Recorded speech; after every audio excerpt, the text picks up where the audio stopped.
Hello everyone, তোমরা সবাই কেমন আছো? আশা করি সবাই ভালো আছো। আমিও ভালো আছি। তো এটা গতকাল রাত্রের ভিডিও। কাল সকালে বাজার থেকে দুটো তাল কিনেছিলাম, কারণ বাড়িতে বলল যে যদি বাজারে তাল দেখতে পাও তো নিয়ে আসবে, তালের ফুলুলি বানাবো। তো সেই মতো আমি দুটো তাল নিয়েছিলাম। এই সিজনেই প্রথম তাল ফুলুলি খাওয়া হবে।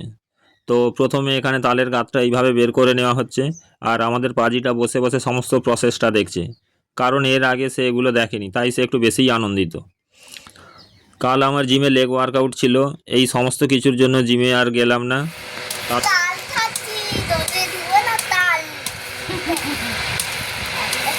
একটা আমার, তোর মিমির, একটা আমার। তোমার দুটো আমি বসে রাখবো। বড় পিসি জমি থেকে এসে সন্ধ্যাবেলা ওরা কিনতে আমার।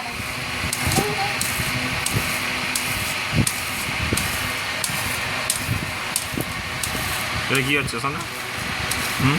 কি করছে মাম্মা? হচ্ছে কি হচ্ছে এটা?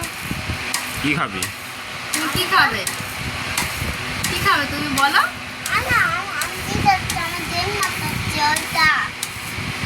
তুমি তালের পকোড়া খাও।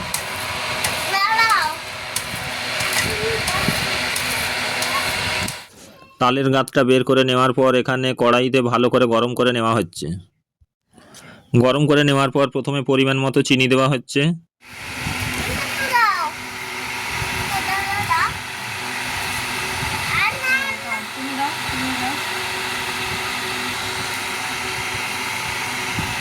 কি হয়েছে? চিনি দেওয়ার পর অল্প সুজি দেওয়া হচ্ছে। সুজিটা দিলে একটু ক্রিস্পি ভাবটা বেশ ভালো আসে। আর এই যে আমাদের পাজিটা, সেও এখানে দেবে, তার বায়না, সেও যেন সমস্ত কিছু দিতে চাইছে। আনা দিতে হবে না, আর দিতে হবে না। সুজি দেওয়ার পর এবার পরিমাণ মতো ময়দা দেওয়া হলো। সমস্ত কিছু দেওয়ার পর ভালো করে মাখিয়ে নেওয়া হচ্ছে।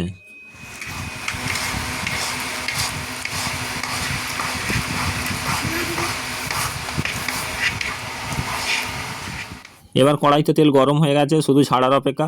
অল্প অল্প করে ফুলুলিগুলো কড়াইতে দিয়ে দেওয়া হলো। ভালো করে বোথ সাইড ভাজা হয়ে গেলে এবার তুলে নিতে হবে।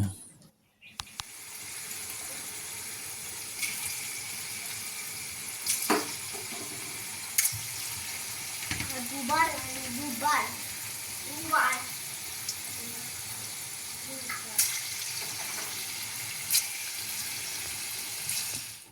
এখানে ফুলুলিগুলো বেশ ভালোভাবে ভাজা হয়ে গেছে, এবার তুলে নেওয়ার অপেক্ষা।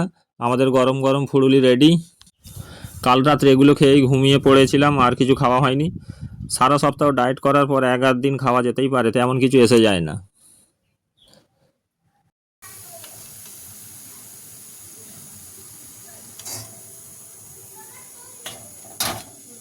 আচ্ছা